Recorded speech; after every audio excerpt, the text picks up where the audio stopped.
Usai G30 SPKI meletus di Jakarta, situasi di beberapa wilayah di Jawa Tengah juga mencekam.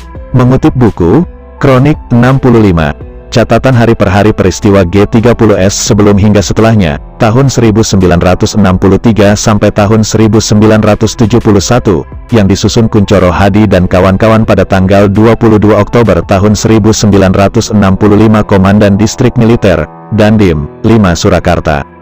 Sarwono tiba di Yogyakarta pada dini hari jam 1 waktu Indonesia Barat. Dia segera menemui Pangdam Diponegoro Brigjen Suryo Sumpeno dan melaporkan keadaan terkini di Surakarta.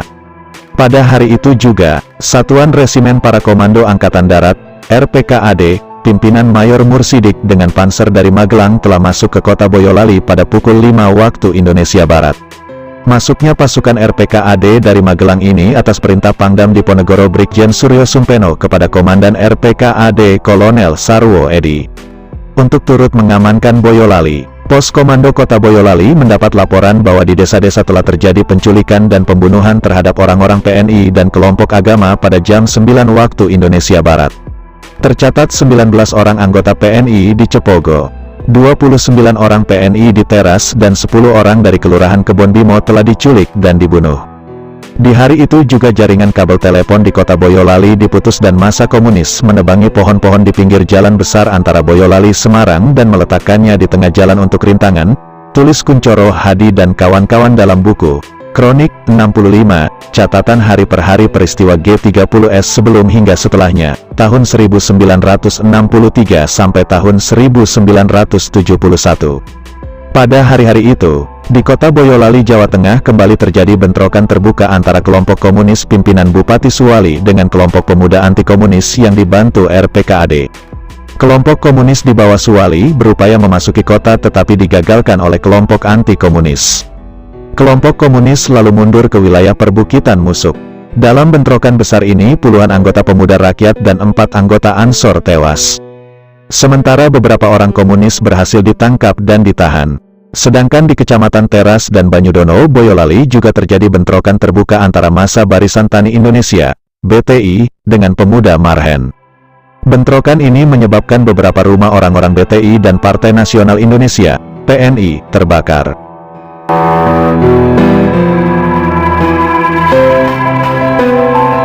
Suasana mencekam juga terjadi di Klaten, Jawa Tengah.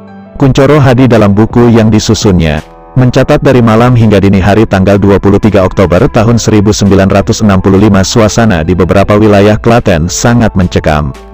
Di wilayah Manis Renggo, Prambanan dan Jogonalan atau Klaten Barat dan Depok Klaten Selatan terjadi kerusuhan dan kekerasan.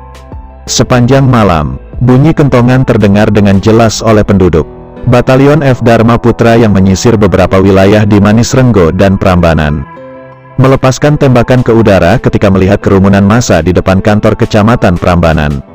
Di Prambanan terjadi juga penculikan terhadap seorang pemuda Marhen bernama Huri, termasuk juga penculikan terhadap Harjono, Suwito dan Darmo Senjoyo. Sementara di Jogolanan juga terjadi penculikan disertai pembunuhan. Gianto, adik ipar Siswo Darsono, seorang tokoh PNI Desa Gondangan dibunuh.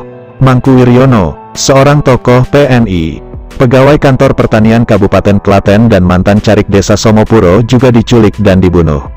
Sedangkan di markas Yondo di Kif 5, Depok, sebanyak 72 massa pemuda rakyat menyerbu masuk untuk merebut senjata.